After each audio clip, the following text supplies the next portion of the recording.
Bismillahirrahmanirrahim. Buat kawan-kawan media semua, ini juga sekali lagi sebagai jawaban saya atas semuanya. Saya sudah tanya kanan kiri ke kiai-kiai, ke para guru, para alim ulama. Jawaban semuanya adalah bahwa saya boleh menyampaikan kebenaran. Maka bismillahirrahmanirrahim. Ini juga udah pernah saya sampaikan bahwa hal yang terjadi pada saya dengan izin Allah ini adalah karena awalnya salah sangkanya seseorang yang mulia yang pernah berjasa dalam hidup saya, tapi salah sangka menyangka bahwa saya adalah orang yang sangat tidak beradab, orang yang sangat tidak berakhlak, orang yang sangat jahat, yang sangat buruk. Dan kemudian datanglah sifat hasad, hasut, iri dengki dari seseorang yang juga dimuliakan Allah Subhanahu wa taala, yang juga saya yakin semuanya karena salah saja. Dan ini adalah perbuatan setan yang sama-sama kita harus berlindung kepada Allah Subhanahu wa taala supaya tidak saling menghujat, tidak saling mengorek kejahatan, tidak saling mengorek keburukan, kesalahan yang pastinya ada. Pada tahun 2005 saya dengan izin Allah Subhanahu wa taala dibawa ke televisi oleh seseorang yang menganggap bahwa itulah pertama kalinya saya ke televisi dengan segala ketawaduan dan kerendah hatian sebagai seorang pemula di depan seorang kaya raya yang konglomerat dan juga sahabat saya, salah satu wartawan senior di salah satu koran Islam terkemuka. Ya, saya tidak banyak bicara kecuali berterima kasih dan mengiyakan.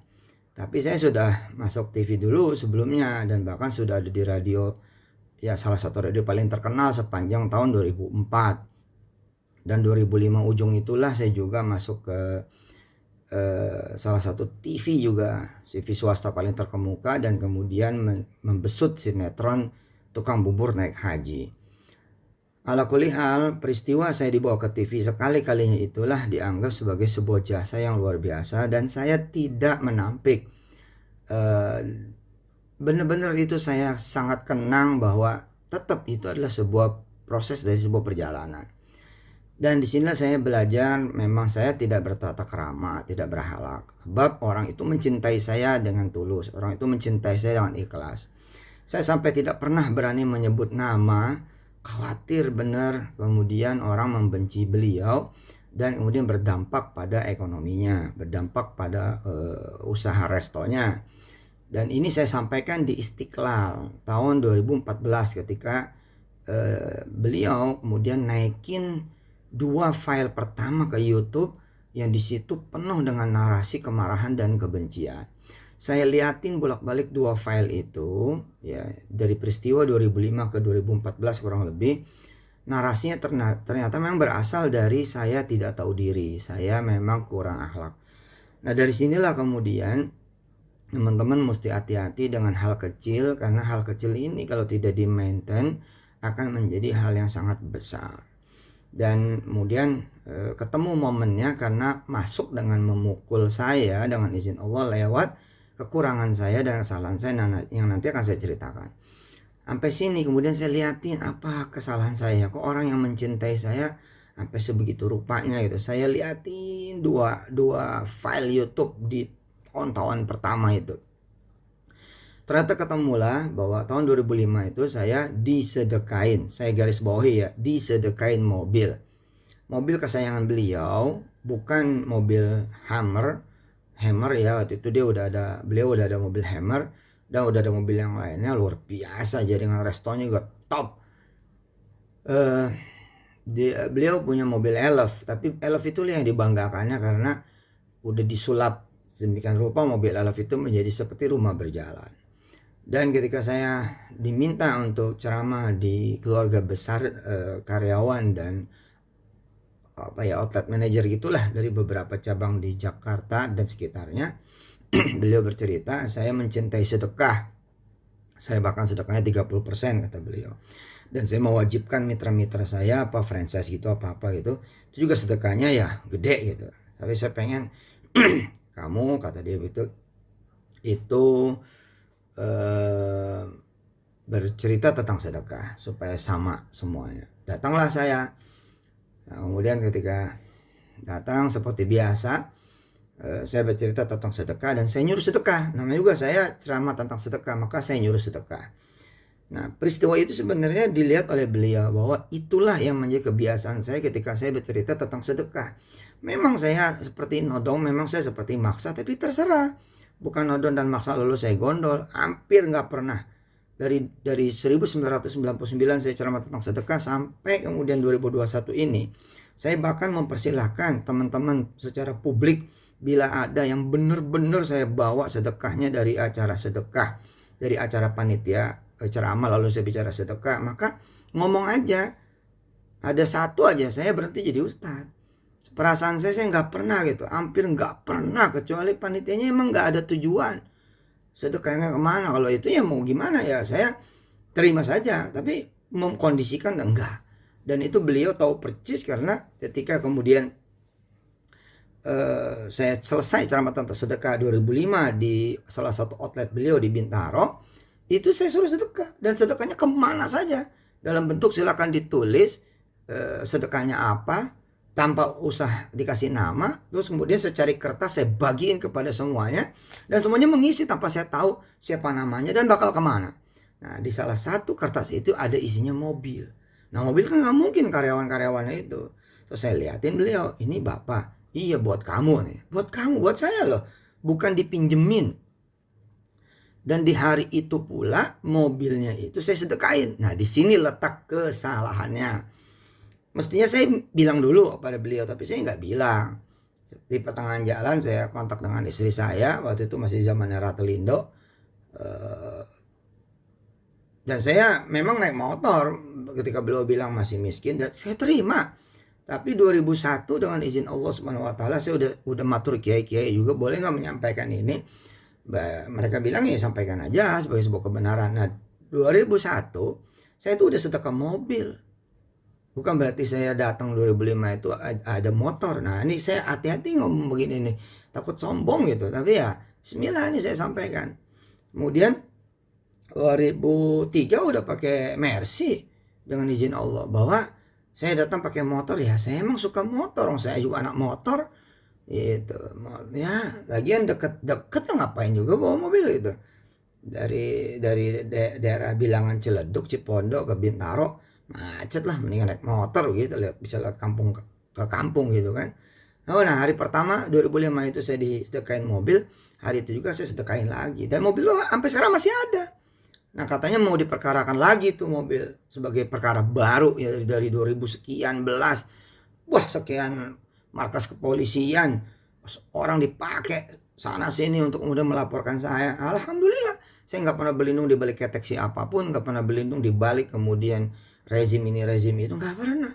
Saya jalanin, tanya aja polisi-polisi yang mereksa saya, nggak dipakai duit juga. Paling tukar sama ceramah gitu kan di markas tersebut, karena mereka juga percaya nggak mungkin lah saya nipu begitu.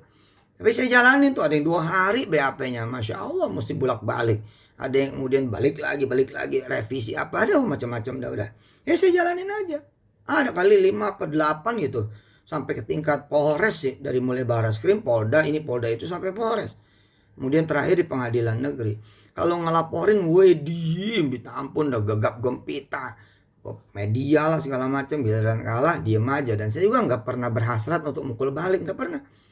Ya, nggak pernah. Ini sebagai jawaban kepada teman-teman dia, ya ambil aja udah. Nggak, saya mah apa ya, pengennya tuh nggak saling klarifikasi, nggak saling hujat. Uang yang dipermasalahkan ini 1-2 kok, nggak beneran banyak kayak apa tau yang dibayangkan teman-teman. Enggak, dari 2.900 orang yang ikut patungan usaha di 2012 ya, itu dengan izin Allah Subhanahu wa taala 2.500 lebih itu udah dipulangin. Sisanya ini kan nggak tahu, saya juga nih masalah data dan lain-lain, bukan masalah justru kelemahan, enggak, di 2.500 loh. Datanya ada loh, dan saya koordinasi loh dengan teman-teman OJK, BI, teman-teman di Kementerian Koperasi, Satgas Waspada Investasi. Ini saya terbuka nyampaikan, ya nggak mungkin dong bohong dong. Masa saya nyebut OJK, BI, Kementerian Koperasi dan lain-lain, saya bohong numpang berlindung? Enggak lah. Nah, peristiwa 2012 patungan usaha itu nih ceritanya lompat-lompat nih. Itulah yang kemudian melahirkan aset manajemen syariah umat. sekian puluh tahun nggak pernah punya loh aset manajemen syariah. Sekarang punya loh. Ini udah waktunya terbang. Umat juga nggak ngerti apa-apa dengan izin Allah. Sedikit sekali yang mengetahui tentang dunia keuangan. Ini kita bawa bahwa masih ada cacat-cacat di perjuangan kita menegakkan ekonomi umat. Ya ayo. Saya gue nggak kemana-mana. Hotelnya juga berdiri dengan segala macam rupa. Kita tanggung dengan izin Allah. Udah mah bengkak pembangunannya. Udah mah kemudian nanggung bunga BTN yang sebulan bisa 500 juta. Terus kemudian menanggung beban mesti nambahin beli tanah, kemudian motong 2 lantai.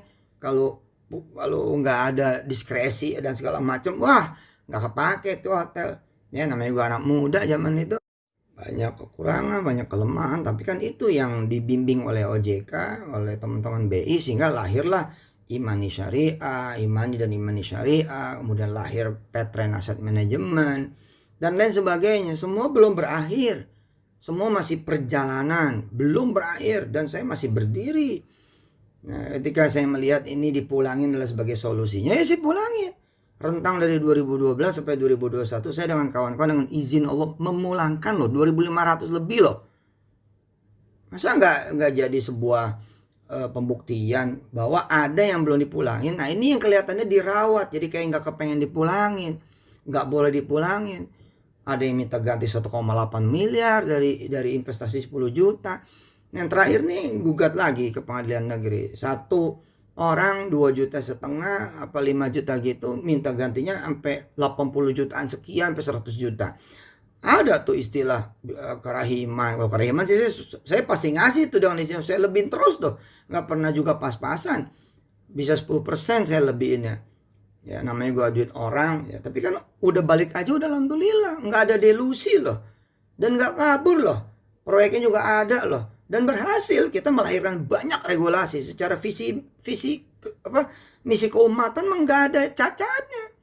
Ini mah ada memang orang yang dendam sama saya, salah sangka sama saya dengan izin Allah, itu yang kemudian nyari kesalahan ini. Ya kalau dicari mah siapa juga hari ini yang kagak ada kesalahan, saya ngakuin itu.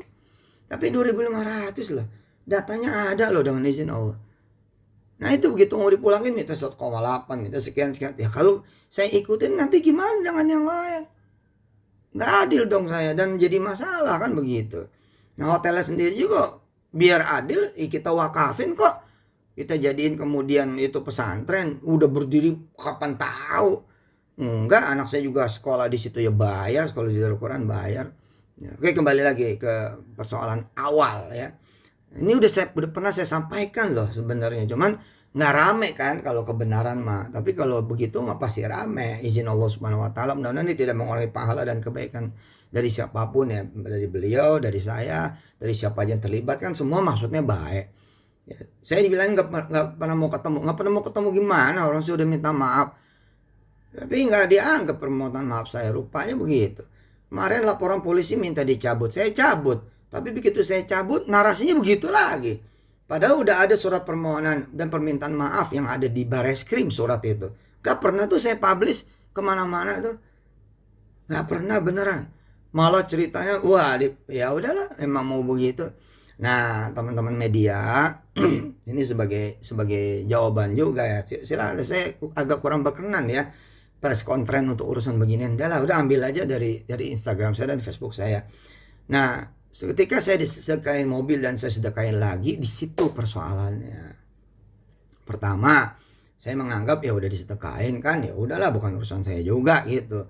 Nah, ketika perpanjangan STNK, nah di situ saya salah pakai sopir saya. Mestinya kan yang ngomong saya lah, ke beliau yang ngasih, masa sopir saya. Nah, saya nggak dong tuh. Disitulah kurang adab gitu. Nah, saya nggak nyangka ya peristiwa ini kemudian jadi kemana-mana. Nah lumayan bertahun-tahun tuh yang minta sopir saya, minta sopir saya. Saya alhamdulillah tuh 2005 udah pakai Alphard itu. Alphard masih 8 biji kali 2006 tuh. Alhamdulillah izin Allah Subhanahu Wa Taala. Subhanallah dah, rezeki mah bukan main dah, karena sedekah itu luar biasa. Saya begini dianggapnya juga saya pantas aja kaya dari jual agama. Ya ampun, anak-anak saya aja di Darul Quran bayar. Berasa gak sih? di Darul Quran loh, bayar. Allahu Akbar. Hah? Belum lama saya lupa belum bayar. Yang kita ditagih itu yang si Kun apa si Hafiz? Kun.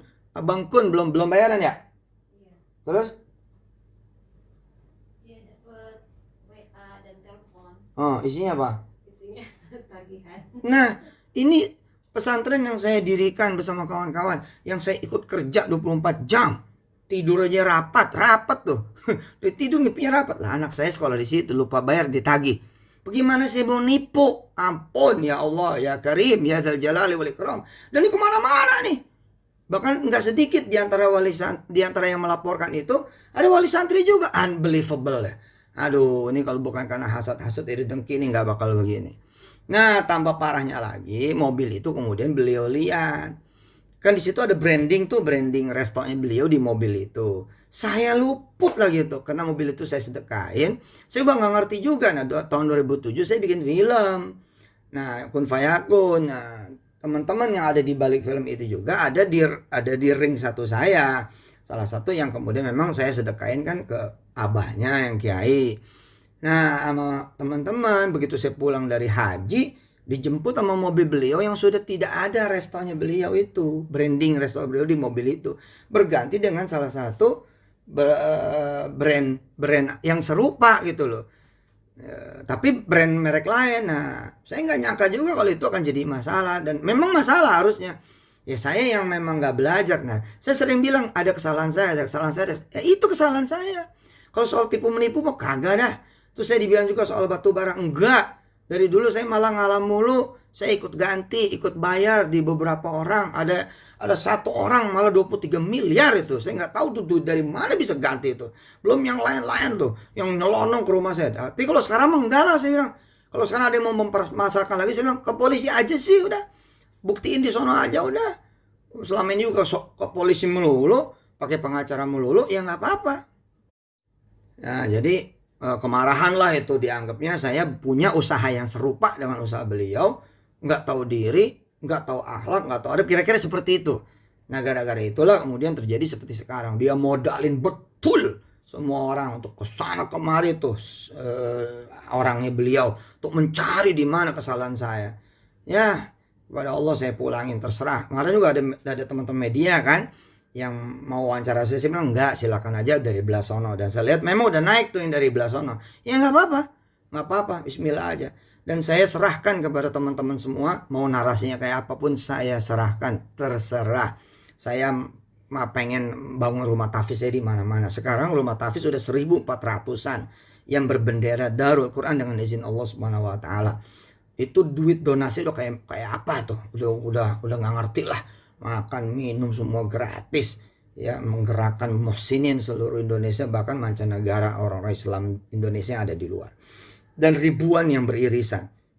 Dan di mana-mana tahfiz sekarang menjadi program yang nomor 1 di sekolah, di madrasah, di tempat kuliah gitu. Alhamdulillah gitu. Nah, di sana saya sebutir beras aja nggak bisnis tuh, pakaian seragam nggak bisnis tuh, apalagi nipu. Duitnya tuh yang beredar bukan miliar, ratusan miliar yang beredar. Ini yang diperkarain 5 juta, 10 juta. Saya kalau ngomong kayak gini salah. Kan duit orang kecil, iya tapi 2.500 sudah saya pulangin. Kalau masih ada yang belum dipulangin, ini mana sini?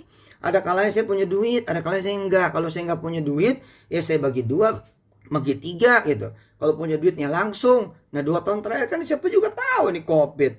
Iya, memang kecil dikit-dikit. Tapi kalau sekali pengajuan 20-30 orang kan ini berasa gitu loh. Yang begini nih saya bagi-bagi gitu. Tapi emang ada yang kayak nggak mau selesai. Ini 5 orang tuh yang mau gugat pengadilan negeri minggu yang lalu tuh didaftarin. 5 orang lo bayangin. Ini apa gitu loh. Bukannya ayo maju bangun bangsa dan negara. Emang saya penjahat kayak apa juga sih gitu. Kemudian ada lagi tuduhan itu, ya udahlah terserah lah, mau nuduh apa terserah lah. Kalau emang udah begitu ya mau diapain gitu. Nah, sekali teman-teman, ini saya udah minta izin para kiai. Besok udah mau berangkat muktamar juga, saya ikut di muktamar NU Lampung. Insya Allah mudah-mudahan Allah sayang saya dan bisa menyelesaikan semuanya. Apa yang saya sampaikan, apa yang saya kemudian ikhtiarkan, semua semata-mata karena Allah. Insya Allah izin Allah, kepengen umat itu jaya. Bukannya umat selama ini selalu mengeluh. Umat ini selalu, mana orang kaya dari kita-kita? Mana orang besar dari kita-kita? Mana usaha yang dari kita-kita? Mana yang punya kita? Lah, giliran punya ada sedikit namanya usaha ya. Masa iya bisa langsung jalan juga? Ya mari gitu. Apa yang memang belum selesai kita selesaikan. Apa yang belum sempurna kita sempurnakan. Apa yang masih kurang juga, ayo mari kita perbaiki semuanya. Bismillahirrahmanirrahim. Saya nggak akan pernah berhenti juga menegakkan ekonomi umat, ekonomi bangsa dan negara. Nggak akan pernah berhenti. Bismillahirrahmanirrahim. Apalagi berhenti jadi ustadz. Enggak lah. Ya. Waktu pertama kali ketemu saya sama beliau lagi untuk minta maaf, beliau cerita, kamu nih pakai tarif, udah diberangkatin sama orang, pakai pesawat, sampai sana kamu cerita tentang sedekah, sampai sana kemudian terkumpul duit 60 juta, kamu gondol lagi ke Jakarta, wah kayak apa kamu ini jahatnya. Lah saya bilang, bagaimana cerita ada begitu? Nah tapi karena waktu itu suasana dan nuansanya gimana-gimana, ya saya bilang, ya Pak, insya Allah saya perbaiki. Dalam hati saya nanti saya akan kontak beliau yang dimaksud itu sebagai informan dia, mau nanya bener gak gue begitu. Kata beliau nih, belum sempet saya ngomong, baru desiran hati apa katanya, orangnya udah meninggal dunia, anak kejadiannya di Medan. Untungnya nih alhamdulillahnya saya punya saksi, tiket beli sendiri. Ketika kemudian berangkat sampai di Medan, memang saya cuma tatak sedekah dan gelar sorban. Duit terkumpul memang 60 juta, tapi demi Allah seperak juga nggak saya bawa. Lah kok bisa begitu? Lah ternyata emang orang emang masalah sejak ikut Ustadz Arifin Ilham udah masalah. Buat sendiri majelisnya di sono dengan nama Ustadz Arifin Ilham juga masalah. Ya udah mau diapain gitu loh. Nah kayak gitu-gitu tuh informasi yang beliau terima. Jadi saya mah yakin ini salah informasi semuanya. Nah saya nggak bisa ketemu kok. Kalau bisa ketemu saya temuin. Kagak bisa beneran. Terakhir ketika di polisi di Barreskrim, ya ketika saya cabut laporan saya yang lapor loh. Yang saya lapor itu ngomong, ente kalau mau ketemu mau gampang. Gampang bagaimana? Aksesnya kagak ada, ditutup. Saya mah Yusuf Mansur Pak, tiap hari juga live di Sokmed. Urusannya kagak ada yang kita macem-macem lah, nggak ada lah. Bismillahirrahmanirrahim aja lah, gitu. Ya teman-teman maafin saya. Pokoknya kalau ada yang nggak beres ya ayo kita selesaikan. Nah sekarang udah bergulir nih, babak baru lagi nih di pengadilan baru lagi. Aduh, ya udah jadi ibadah semuanya. It's only only a piece of cake gitu aja lah. Pokoknya kalau punya masalah ya udah nih bagian dari ya sepotong kue gitu. Bismillahirrahmanirrahim. Saya doain semuanya mudah-mudahan barokah. Niatnya juga kan pada dakwah, pada jihad ya bagus. Mudah-mudahan sama-sama bisa gandengan tangan di kemudian hari dan membangun ekonomi umat, bangsa dan negara. Saya Yusuf Mansur masih sampai sekarang masih penasaran. Saya pengen juga dalam tanda petik minta teman-teman publik juga ikutan gitu loh. Siapa yang pernah jadi panitia saya sejak dari 1999 sampai 2021. Kalau emang ada cerita saya minta duit, naripin duit dan ngegondol duit sedekah. Tapi bener loh ya. Jangan cuma ngecap. Nah, kalau benar ya monggo sampaikan gitu loh. Satu aja. Saya berhenti beneran jadi ustadz, udah berhenti dah. Ya nggak apa-apa juga istirahat. Ya ini semata-mata saya sampaikan, mana buktinya gitu loh. Agak ada bos. Itu. Nah soal saya nipu dan segala macam, enggak lah. Itu kan berangkatnya juga bukan dari bisnis, tapi dari proyek keumatan. Ya tapi mana hasilnya? Yuk mari kita selesaikan dong, mari. Memang gampang kata melahirkan aset manajemen. Tanya tuh teman-teman aset manajemen, gak gampang. Lebih gak gampang lagi jalaninnya. Nah ini kan lagi proses semuanya. Bismillahirrahmanirrahim, ntar juga berbentuk. Percaya mohon saya. Nih dikit lagi nih ada divestasi ya dari aset manajemen kita ke salah satu perusahaan yang asetnya 300 triliun. Apa enggak itu kemenangan umat? Oh itu kan punya Yusuf Mansur. Aduh Pak, kalau ya saya untung juga buat rumah tahfiz Pak. Ampun dah. Saya ngajar tauhid, ngajar iman, Allah dulu, Allah lagi, Allah terus. Kalau pengen mobil apa aja tinggal minta sama Allah. Pengen rumah tinggal minta sama Allah. Duit tinggal minta sama Allah, gampang udah. Ya tapi mana pulangin dong punya duit orang.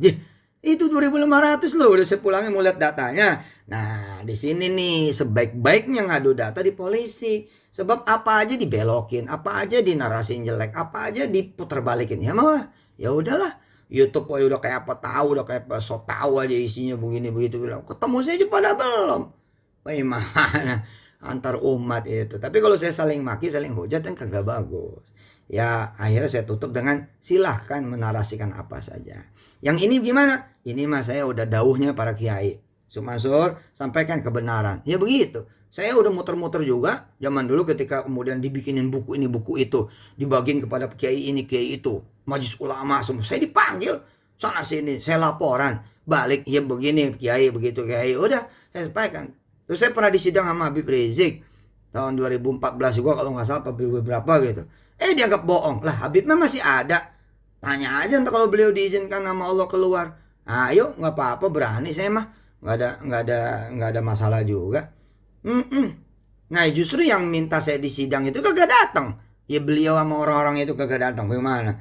Sampai Habib Rizik berdiri demi Allah. Habib Rizik berdiri lalu bilang ini Yusuf Mansur yang benar karena dia datang. Tuh coba orang apa coba? Tuh orang masih hidup. Mudah-mudahan kita doain keluar beliau beneran. Ntar dah kalau beliau enak hati begitu keluar, kita datang kepada beliau. Bener gak Yusuf Mansur ngomong begitu? Gitu. Makasih deh, panjang lebar nih jadinya. Makasih teman-teman media. Makasih sekali lagi. Wassalamualaikum warahmatullahi wabarakatuh.